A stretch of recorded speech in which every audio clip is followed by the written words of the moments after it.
guys, welcome back to my channel. So पिछले video में हमने पढ़ा था that there are two types of transaction.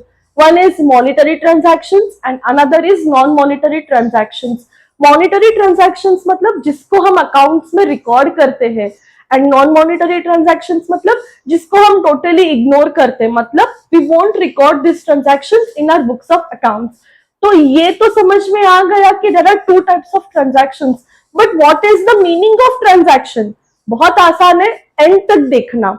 तो ट्रांजैक्शन का मतलब है कि बिजनेस में कुछ तो भी एक्टिविटी होना या तो बिजनेस में कोई इवेंट होना.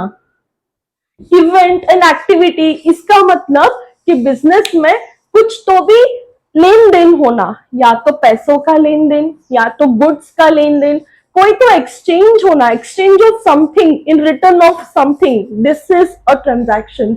हमारे अकाउंट्स में ट्रांजैक्शन का डेफिनेशन लिखा हुआ है, एक्सचेंज ऑफ गुड्स और services in return of money. मतलब तुमने किसी को गुड्स दिया है या तुमने किसी को सर्विस दिया है और बदले में तुम्हें पैसा मिला है.